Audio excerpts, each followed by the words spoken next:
Hello there, my name is Mike Adekunle. It is my pleasure again welcoming you to another great episode of The Ambassadors on Dove Television.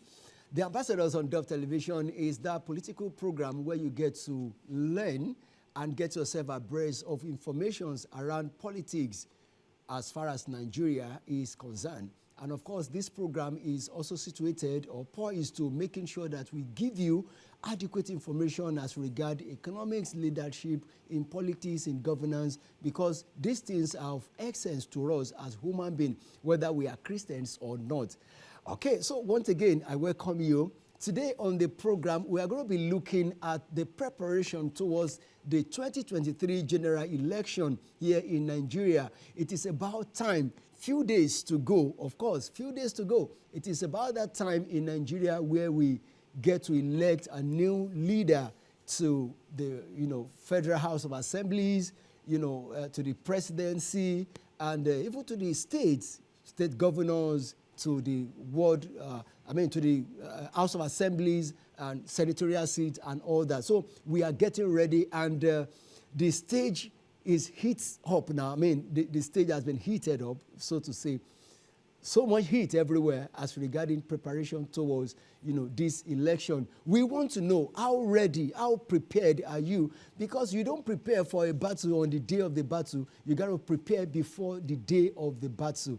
And to help us make sense of this preparation, I have wonderful gentlemen in the studio. They are youth and they are fully involved in politics. And the good of it, again, is that they are believers, they are Christians. All right, in no particular order, I would like to, make welcome and to introduce to you Honorable Samuel Ajeigbe. Honorable Samuel Ajeigbe is National Treasurer under AAC, that is African Action Congress. You are the Treasurer of AAC. Yes, please. We all know what that means. Yes. Okay. Thank you, and thank you for joining us on the program. Thank you so much. And of course, I have also with me a senatorial candidate for Ogun East under Social Democratic Party SDP. I have Honorable Adewale Sokoya with us. Good to have you with us, sir. Thank you so much, sir. Thank you, Pastor Mike. Thank you. Thank you for your time. You guys are doing well in politics, and you being a national officer of your party, how has it been with you? Well, it's not a difficult thing to do. It's just about the perspective that you came in through. Okay, as a Christian, your perspective, your ideology, getting involved in politics. And as the Bible describes us, that we are lights, so everywhere we are, we have to shine the lights. That's very profound there. We are lights, yes. Yeah, campaign has started, and so far, how has it been going about? Your constituency, your senatorial constituency, consists of how many local governments? Nine local governments. That is Ogun East. Nine local governments. Yes. If my memory can still serve me well, we have Remo North. We have Shagam. Shagam, okay. We have Ikenne local government. We have Remo North. Yes. We have Odogbolu. Yeah. We have Ijebu Ode. Yes. We have Ijebu Waterside. We have Ijebu East. We have Ijebu North. And we have Ijebu Northeast. 9 local governments. A whole lot there for you too. So how have you been able to, okay, first and foremost, you being a Christian, how receptive are you, or is your ideology trying to come into such a powerful seat? How receptive, how acceptable are you to your constituency?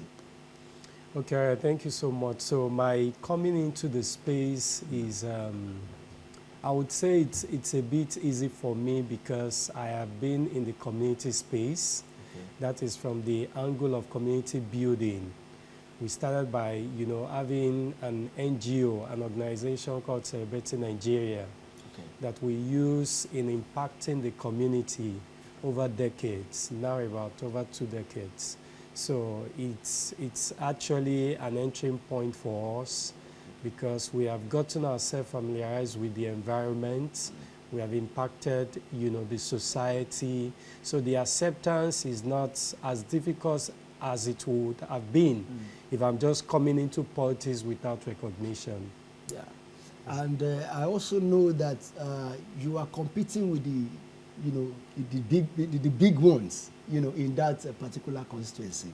So what are you going to be doing differently, when you get elected? Should you get elected, what are you going to be doing differently from what it has been?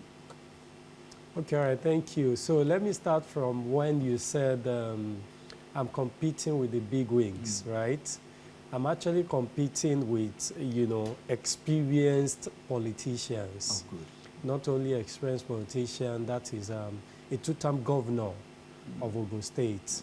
Yeah. And, but the only thing I say is this: we need to have a formidable team.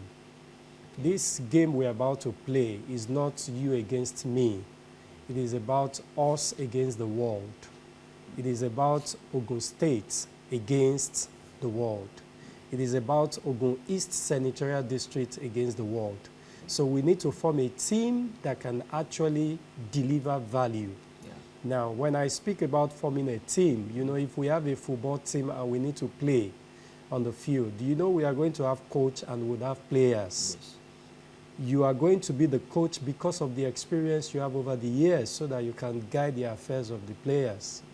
And you are going to be a player because of your skills and because of your energy. So if you look at the person I'm competing with, the question I would ask you is, who should be the coach and who should be the player? So technically, you would know that I should be the player while he should be the coach. He needs to be, a leader. When he talks to us, we will listen. But the truth is, let's play the game the way it should be played. I should be the player, let me be on the field. He can coach me. He's old enough to be my father. All he needs to do is to guide my path, to say, anyway I want to get it wrong, he just needs to guide my path. But if we just leave the field for him alone to play... The game of politics is not a game of football. They are two different things. We are talking about politics now. It's not football. And, okay, so can I come in? There might be a time where the coach himself may say, I've been a player before becoming a coach. Let me also still get on the field to play.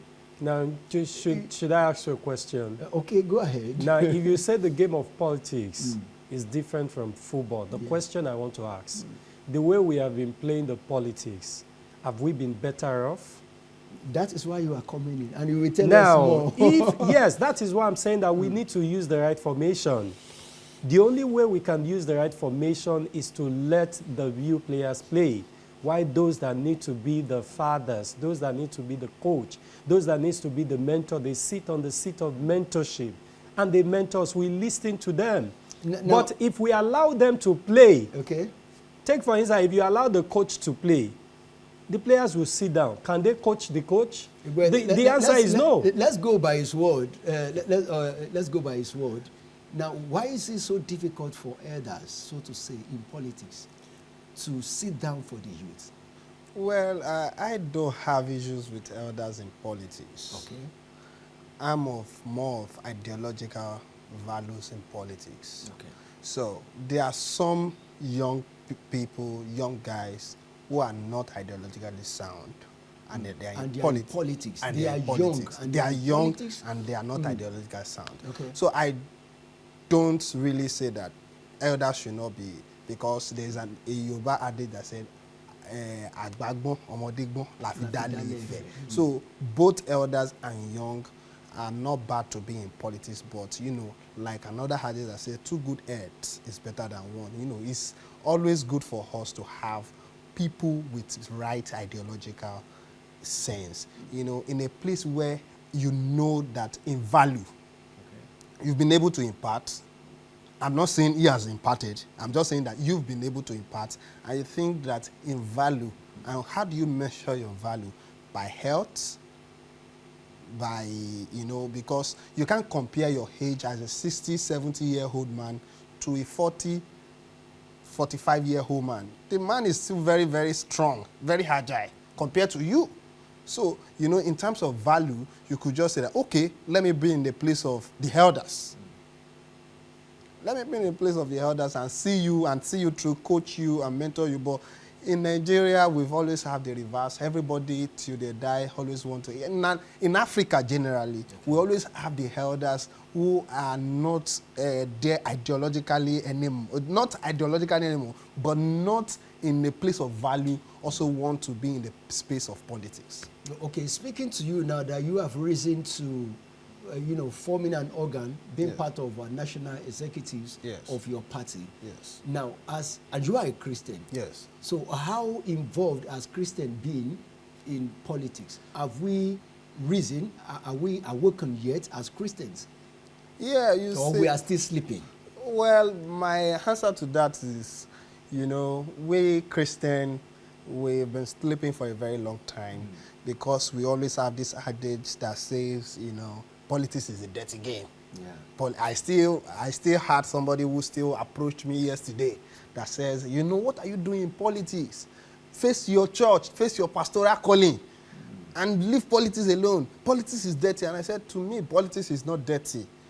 Politics is something that affects you and me, even my pastoral calling. And could even affect the church. Can even affect the church. So when I leave my bad eggs to rule the good eggs, it's going to spoil the good eggs. So why can't I bring in the good eggs, take out the bad eggs? So that's why we, the Christian, need to get more involved in politics. We are involved, but not the number is not there. Yes, not yet. The number the way we should be.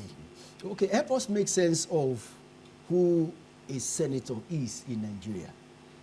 All right, thank you. Just in a way to assessing you that you really know your onions. Okay, all right, thank you. A senator in Nigeria is actually a legislator. Okay.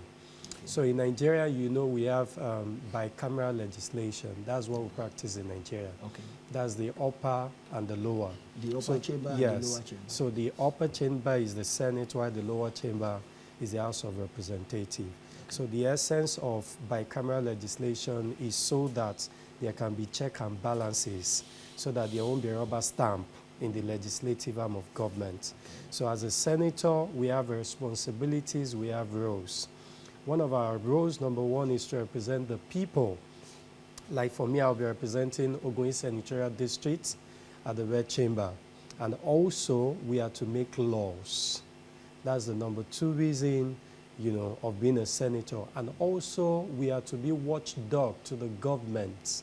To the executive arm of the government. Yes, to the executive arm of the government. And also, there is a part that I'm adding to it, which I believe should be part of it, is also to lobby in the interest of our people and in the interest of the country. So these are the roles of a senator as a legislator. Thank you. So how are you going to be going about this role to bring in the dividends of democracy to your people?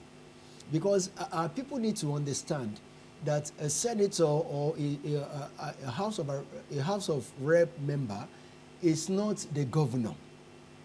Or don't you think people ask for more, not knowing that you have not so much to give? There's a particular speaker at your district who is doing a whole lot in the area of, constructions, building schools, roads, and all that. Should that be the duty of a legislature? Okay, all right, thank you. So to say. Thank you. There have been a school of thought that have said that the role of, the legislative arm of government is for them to make laws. That, see, I'm not going to promise you that I will do any project because my responsibility is to make laws, so I'll just be passing bills. Now, the question I'll ask that kind of person is that what happens to your constituency allowance?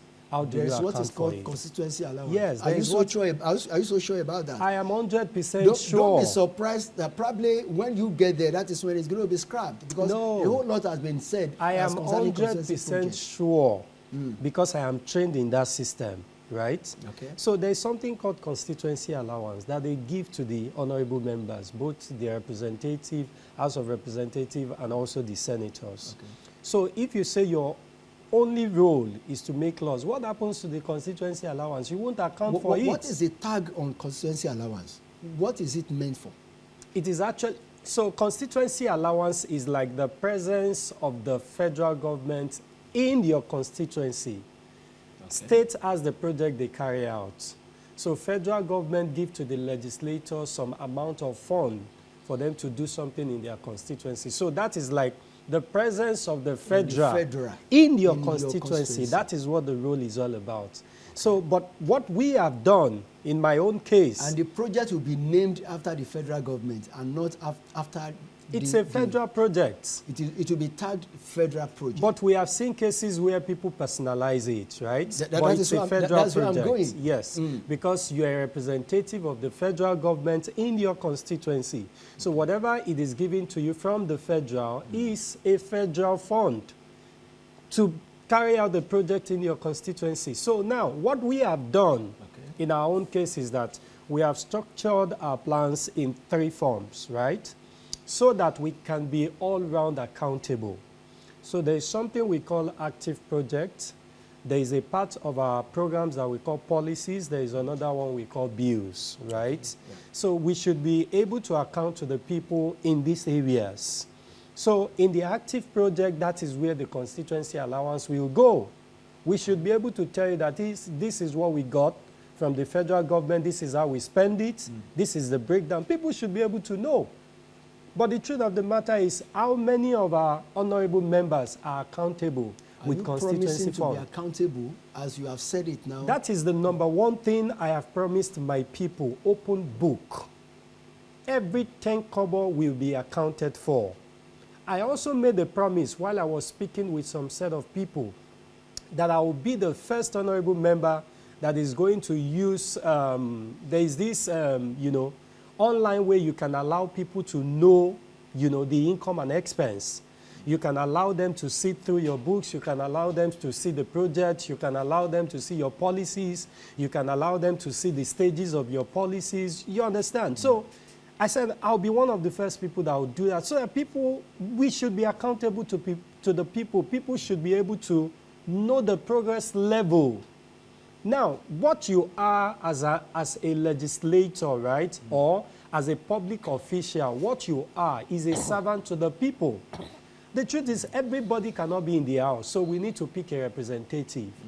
The representative is not the best of all of us. It is just by chance you are privileged to be there. So it means that you are the servant of the people and you should be accountable to the people. But we have seen the case whereby the inverse is the case, but we are trying to bring the normalcy, what it should be. That is what we are preaching, not what it is, but what it should be. Then people will now see the true value of having representatives to represent them. Okay, as usual, people have a 10-point agenda, 7-point, 5-point. So what are your bullet point agenda? Okay, all right, great. For your districts? All right, great. So like I told you that we have our plans in 3 different forms. Okay. So let me start from the aspect of the active projects. We have what we call, that we are going to make, that is called Youth Hub. Okay. We are going to set up Youth Hub in our constituency. To start with, we are going to set up 3 because I have 9 local governments. Okay. So 1 per, 3 local government, we are going to start with that as the funds, enables us. So the essence of the Youth Hub is to ensure that we empower our young minds. We empower our people and we get them moving. Because one of the things you'll see in our society is a lot of idle ends, right? And that is why you see that a whole lot of young people go into Yahoo, go into a whole lot of things that doesn't make sense.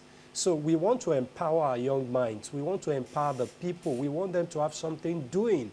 When they have something doing, they can be productive to themselves. And in turn, it will be a value to the country. It is going to improve our economy. So that is one of the first things we are going to do. And that Youth Hub is also going to serve like a recreation center where people can come, have various activities, you understand, to relax. Various, games and all of that. Okay. Will also be there. And it is also going to be an administrative block. Okay. I say something to my people, whenever I go to campaign on the field and they tell me that, hope is not that when we come to your house, you put dog or, you know, at your gate and won't be able to enter. I tell them that you don't need to come to my You house. have said it earlier because that we you are are going to have administrative. open. Yes, exactly. People should be able to go to those youth hubs. They should be able to access us from there. Okay. Whatever they need, we need to. That's just one of my plans, Yeah, right? we shall come back to exhaust, you know, the rest. We need to observe a very short break right now. So when we come back from the break, we will talk more on what Honorable Adewale Sokoya is having for the people of his senatorial district. And then, of course, we'll engage more with Honorable Samuel Ajeigbe on what we need to do preparing for the general election come 2023. When? 2023? Okay. Let's see. A short break, we shall be back. Watch The Ambassadors on Dove Television as we take you through the rudiments and fundamentals of politics and good governance, and how you can be involved. The Ambassadors is showing every Tuesday at 1 p.m. Nigerian time. Welcome back. We are still on The Ambassadors on Dove Television. And of course, we'll be looking at preparation towards the 2023 general election. And wonderful gentlemen are here with me. I have Honorable Adewale Sokoya, who is a candidate, senatorial candidate for SDP under Ogun East Senatorial District, and of course, Honorable Samuel Ajeigbe, the National Treasurer, AAC, African Action Congress. And before we went on a break, I asked Honorable Adewale on his agenda for the district, Ogun East, you know, Senatorial District. You've mentioned one. So let's hear maybe two more with time. Okay, thank you.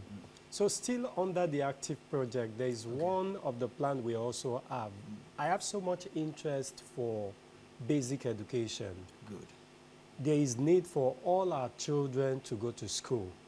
Because if we must build this nation, then we must pay attention on education. Very good. So with that, we have come up with a plan that is able to see and ensure that every child within my senatorial district must go to school. And we call it a win-win-win strategy, right? Yeah. I'm not going to lay out the strategy here, but just know it's a win-win-win strategy. That's the idea. So the idea is that they are not going, their parents don't have to pay for school fees. We can undo that. Oh, and our plan... Your office will handle yes, that. Because I know you know yes. that the state government takes care of the elementary educations and probably secondary in the state. So how will you do that to say they are not going to be paying? In the case of, are you talking of in the case of feeding the children, daily feeding, are you talking of government, schools and all of that? Definitely the parents pay, you understand, to send their children to school. Now, what we are saying with our own plan of basic education is that parents don't have to pay to send their children to school. Because I have seen cases where parents will come to me, you understand, to support the education of their child by, you know, with school fees and all of that. And, you know, looking at all of that scenario, like, we can take care of this as government, you understand? And see, we are not planning to take care of this from the allocation we are going to get from the constituency allowance. No. We have a separate plan on how we are going to generate resources that is going to fund that. Every child within Ogun Senatorial District will go to school. I'll leave that as number 2 out of the basic plan that we have. Okay. Now, going to the policies. Among the policies we have what we call social welfare. Okay. See, we are of the school of thought that there should be a social welfare plan to the people. And this is one of the policies I'm going to push when I get to the National Assembly. All right. Thank you. Let me quickly engage Honorable Ajeigbe. You are a pastor. And the general election is very, very close, happening in February. Yes. Now, so how ready do you think we are as Christians? Well... Or as youths? Well, I think the youth are ready but not ready. Okay. Yes, because I did a random census just a week ago at a popular market in Mowe. Okay. And I engaged mostly youths. Out of 100%, I only had about 45 to 45 to 50 or 55% who have their voters card.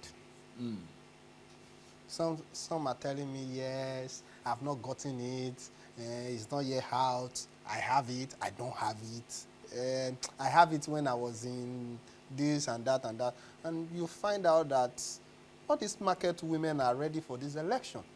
They have because their they have PVCs? their, immediately I'm asking them, they are showing me. They have their PVC with them. So that's why it's very hard for me to say that the youths are ready. At the same time, they are also ready because, you know, they are everywhere on social media saying enough is enough. They can't continue like this. What percentage of your church members are Yes, ready with their PVC? there is a Sunday I needed to shut down the service, and we brought in someone to register everybody who does not have their PVC in church. Once you are 18 and above, we got them registered, and I think the last time I checked, I think we have 4 left who has not gotten their cards. Now, the collection is on now. So Yes. what should our people do to collect their PVC? There's nothing they need to do than to go to their local government of registration and get their PVC, because that's their power. We are not going to put Bible on the ballot box. We are not going to. And we are not going to put prayers on the ballot box. We box. are going to put our tongues. You are not going to even put your speaking in tongues on ballot box. You have to do that before you leave the house. That God, as I'm going, let the election be free and fair. Don't let talk comes and all these things. And you go there with your PVC and you vote. So it's important for every one of us to get the memo that we have to go and get our PVC so that we can be ready for this coming election. Okay, now getting PVC, as you mentioned, from the local government office of the INEC, in some places, for example, in Obafemi, for example, to somebody who is living in the redemption camp, Yes. getting to Obafemi local government headquarters where you see the INEC office, Yes. to and fro, you spend close to about 1,500 naira. And you know, things are very good these days, you know, in a way, to getting such amount of money. So what help do you think we can provide, or church can provide, or you as a candidate have been providing to see that people transport themselves to get these things done without hassle? Okay, all right, thank you very much. So in that regard, one of the, techniques that, can be put in place, or that we put in place, is the case of mobilization. Just mobilize who are the people that needs to go and get their PVC, who are those that have not collected, get a bus, put them in a bus. Just one movement. They all get there, they collect their PVC. And the good part of it now is that you don't even need to transport them to the local government at this present time, because the cards are now within the wards. All they need to do is to go to their ward and pick up their cards. As we need to tell our people, you have taken the pain to register, because the process of registering then wasn't funny at all. Yes. So you took the pain to register. Please, you can also afford to take the pain again to get your PVC. It's very, very important. It's your right, and it's your civic responsibility. Absolutely. As far as it is your civic responsibility, Bible supports it. Yes. God supports it. Yes. The teaching of our Lord Jesus Christ supports that you get yourself involved in what is matter, in what matters to your country, Very important. So please, we are begging you and we are encouraging you, go and get your PVC. It's very important. Absolutely. Now, how ready do you think we should get ourselves preparing now for the election? What do you think we should get ready for the election, apart from PVC? Well, you see, the way it is. Because I know some people will have PVC, and on that day will still say, I'm not ready to vote. Probably I don't have my choice of candidate to vote for, so I'm not voting anybody. The thing is, it is the right of every citizen To vote. to vote. And once you have your PVC, don't let me say once you have your PVC, once you are 18, it is your right. Who you vote for is your choice. It's your choice who you vote for. So, and it's important for us as a citizen to go out and do that justice to that your constitutional right, because it's your right. If you don't vote today, that vote will still come back and haunt you, because you don't know, maybe that one vote that you needed to give to that your candidate is what you are withdrawing. We bring him in. Yes. So it's important for us as citizens to take that serious and go out on the day of election, not only to vote, and also to monitor to the level you can. Monitor your election so that it can count. Okay, we are still coming back to talk on the credibility of our elections in Nigeria, and of course that of this general election 2023. But then we have with us in the studio some, a group of guys who are also interested in politics. They are with us in the studio. Today we could not engage those on Zoom, but we have some of them with us live in the studio. And I'm sure they might want to have one or two questions from there. So if you have any questions, so just put up your hands and let's know who is having questions with you. Okay, love it. Okay. All right, let me start from love it. All right, thank you very much. It's a good thing to be in authority, actually.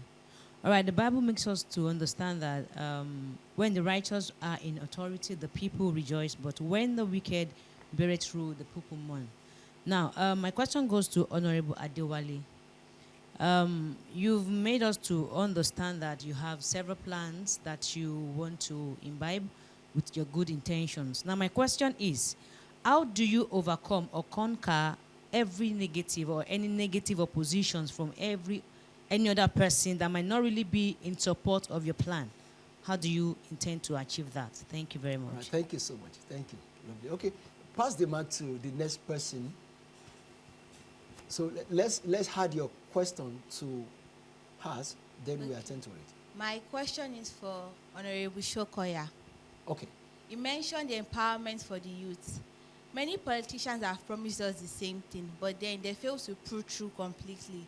So what plans does he have to see that this empowerment program doesn't fall apart, that is going to continue just as he has promised? All right, thank you. Thank you. Okay, let's engage Honorable Adewale Sokoya. Now, you've heard from the young ones, and of course, they are looking forward to you not disappointing. Please, how ready are you to ensure that you don't disappoint on your plan? Should you be elected, in this general election? All right, thank you so much. And beautiful questions. So the first question, talking about, people that you are surrounded with that would not want your plan, to materialize or to happen. So one of the things that happened with action plans is, histories. When people that are working with you see how you have been going about your work, your plans and all of that, and they know that whoever is not ready to do what is needed to be done, irrespective of favoritism or whatever, you are ready to take the necessary action, people will sit up. People will sit up. You are not looking at face to say that, because we campaign together, at the end of the day, you get there, you are not doing what you are supposed to do. I tell people that we campaign together, those that are on my team, I tell them from day one, I said, any of you that will be on any project or any job, you are going to sign EFCC form. And I mean it, I'm not joking. Even me, myself, I am going to submit myself to EFCC for monitoring. And see, the essence is for checkmate, right? Okay. Because when people are not checked, we are human beings. We can, there will be excesses, you understand? But when you know that you are under check, you will behave right. So I tell everybody on my team, even from the stage of campaigning, I tell them, if there is anybody that is giving a project to be done, you will sign EFCC form along with collecting the contracts. Okay, so that when you default... How do you manage the oppositions now who had gotten glimpse of some of these your laudable plans to say, is that your plan? Are those your plans? We are not going to allow you to get through with them. So how do you handle oppositions? Okay, great. That's just still in line with that question, Yes. right? So oppositions will want to stifle your plan so that they can use it to campaign against you. Definitely. That is why you two needs to be on your feet. You need to be out there. And that is why I'm also an advocate of getting the right young-minded people that are determined to bring about change. Because with their positivity and their energy, they will be out there to get the job done.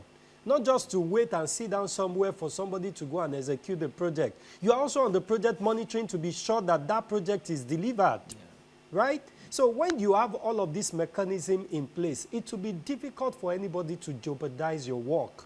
It will be very difficult. That is that on that first question. Okay. And on the second question to the, program of empowerment, a whole lot of people have, promised before, but their promise don't come through and all of that. The question I would ask you is, how do those people come in? Because your way of entering also matters. If you get in through a godfather, you will surely remit to godfathers. There are always, prizes for all of these things. And that is why we are taking the pain to go through the hurdles of going through, irrespective of them calling, the popular party and all of that.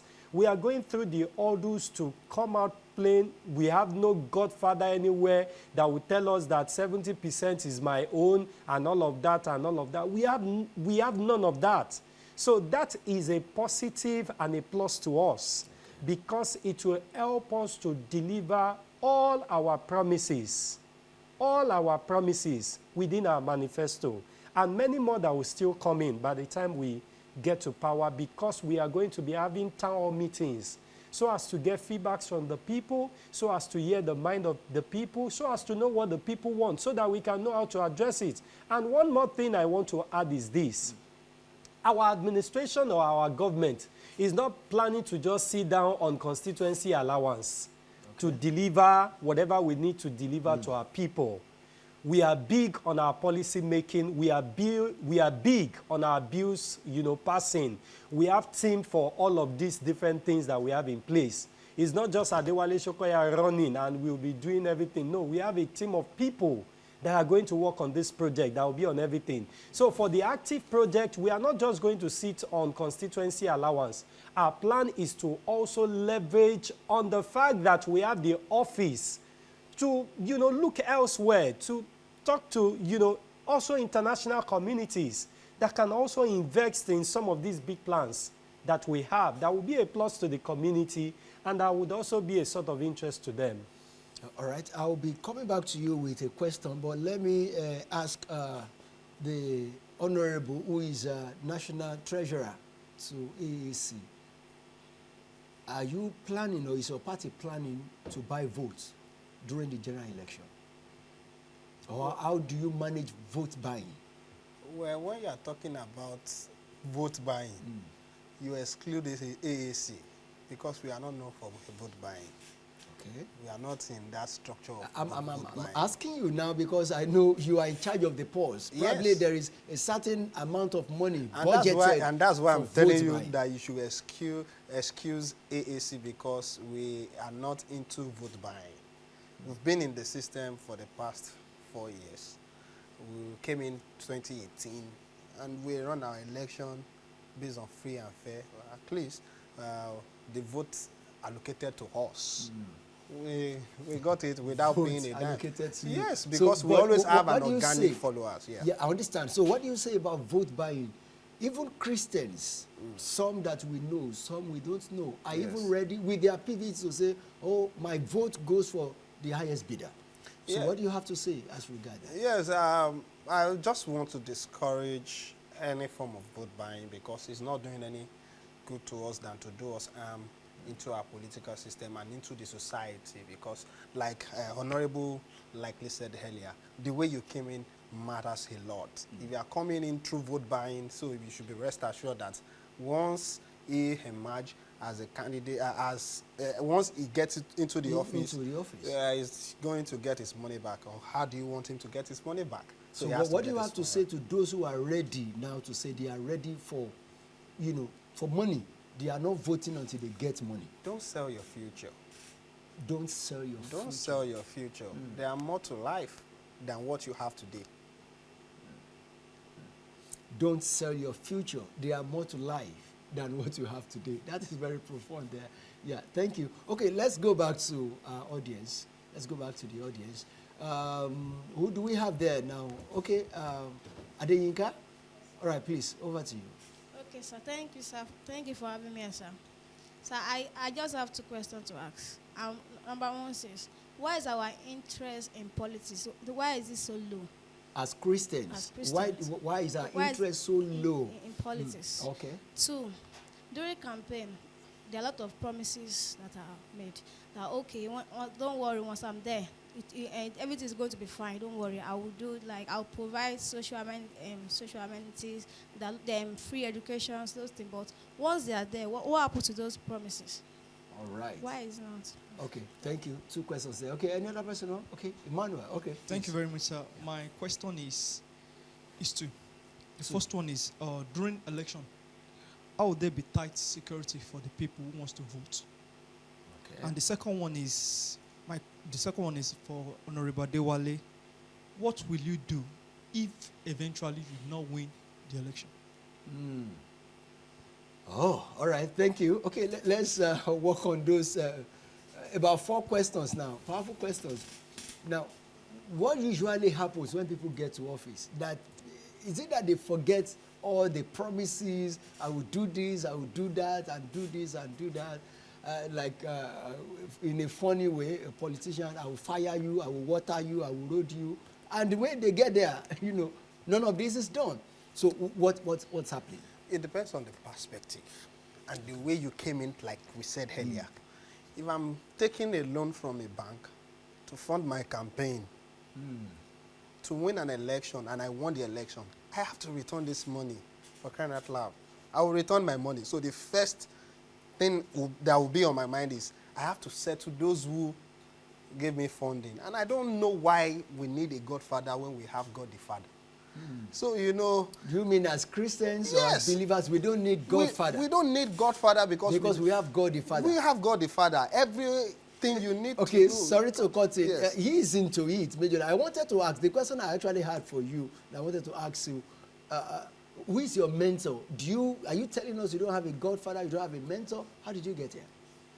Okay, all right, thank you. I actually have a mentor. I'm coming back to you, No please. problem, Yeah. no problem. I actually have a mentor because if you stand and you don't have a mentor, you stand a whole lot of risk. Okay. So there must be somebody you are looking at. Oh, how is this person going about this? How is it? I have a mentor, and if you care to know, I can tell you. And Godfather, what I have is God the Father. I don't have Godfather. You don't have I Godfather, have said but you it. have a Yes. mentor. Yes. Okay. All right, let's Yeah, land on your thoughts. that's where splitted. Godfatherism is different from a mentor. Having a mentor. Yes. So, as a Christian, is not you. How do you have to father? How do you want to manage to father? Okay. You can only have a father, and you have God the Father. So everything you need from Father, it gives you automatically. So what you do is have a mentor, someone you look at that can give you ideas on your perspective and also give you some roadmaps. That is better than having a godfather, because godfatherism, immediately you get into the system, it breaks down everything for you. This constituency, we have some selected people that we need to settle. This constituency, there are some people, and by doing that, you don't want to bite the finger that. But what do you say about party demands? As you are elected, you have become a party man. Of course. And the party needs becomes your responsibility. So how do you fund your party? How do you? And I know that even as you get elected, there are demands that also come on you. Will those demands not also add to you not fulfilling those promises you have made to the electorate? In my own political party, AAC, we have a rules. We don't make you from the government boss. As an elected officer, you have an allocated fee, and we expect you to give us your remuneration that you're giving to the party from your from any funds that is being allocated to you officially, not the one you have been taken from. So the party does not take anything, for example, your constituency projects, your security votes and all the likes. We don't need it.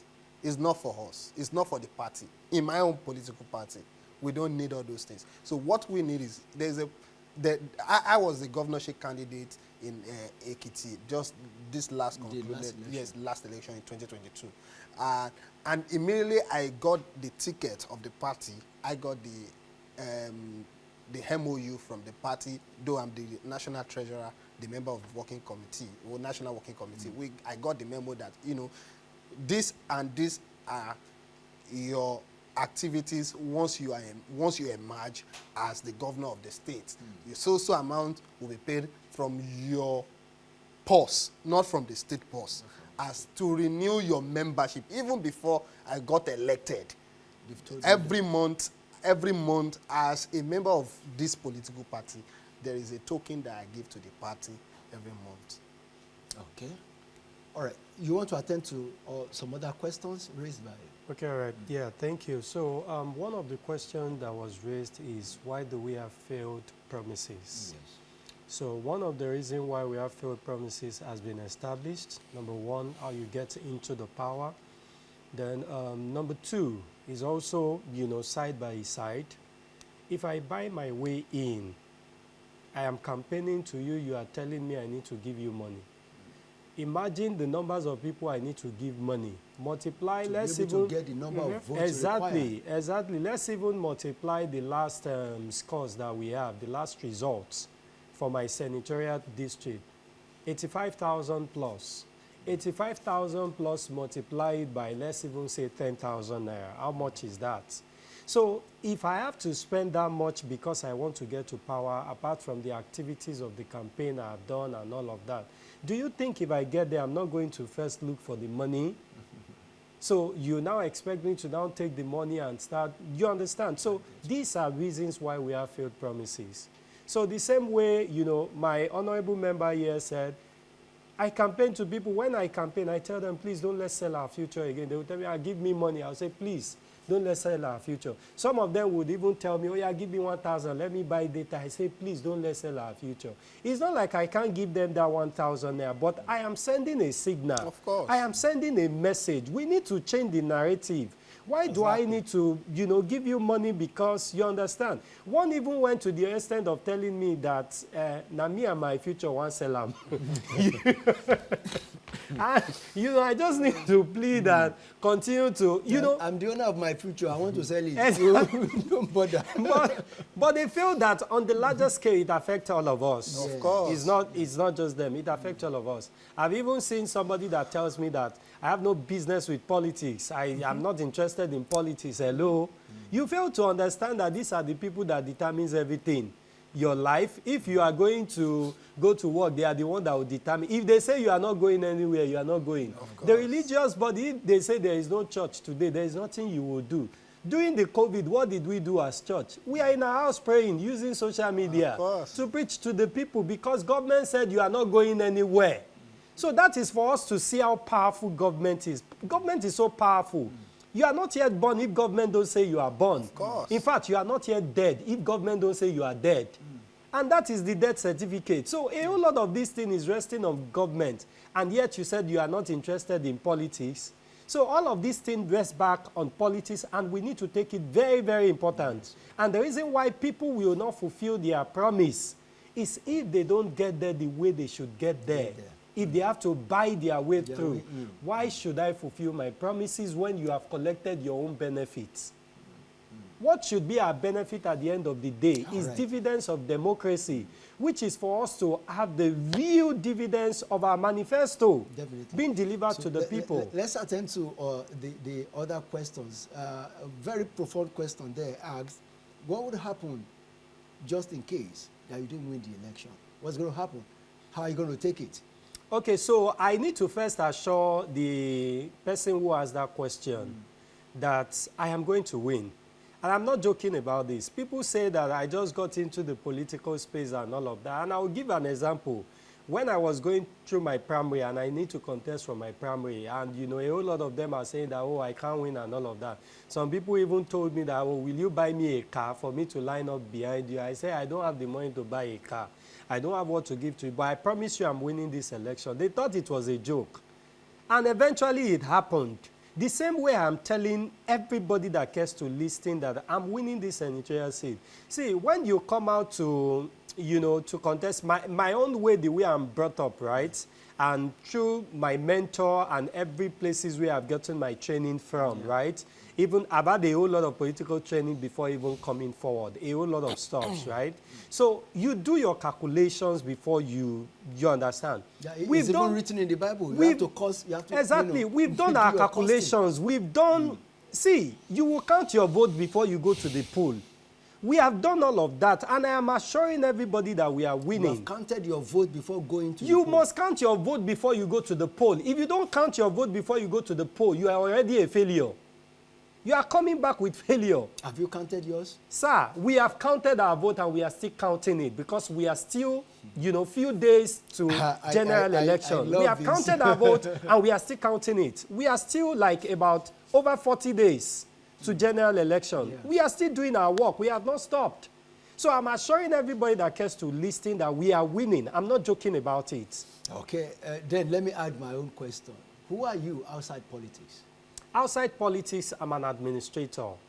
Outside politics, I'm a nation builder. I said it that we have, you know, a whole lot of NGOs that we use for community projects and all of that. Outside politics, I'm an event planner. Outside politics, I'm a farmer. So outside politics, I'm a lot of things. You get to know, outside politics, I'm a pastor. So I'm a lot. That is good. I even wanted to ask, because people of your senatorial district are majorly farmers, you know.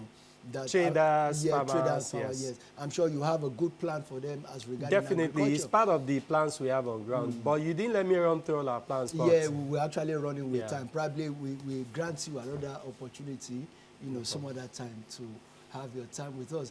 I want to believe, have we exhausted all our questions on the floor there? Have we exhausted the questions? Okay, thank you so much. I want to appreciate you for your time with us, those of you, you know, on the floor there. And can we have a final, your parting shot on the program? Yeah. Well, it's just a word of advice to all our politicians. You know, that as a Christian, your politician colleagues. Yeah. Your colleagues. That as a Christian, it's not a do or die affair. If you try this time and it's not working, there's still more time for you to try an honorable time. That you will get the mandates. Don't stop trying. Don't stop trying. And keep trying.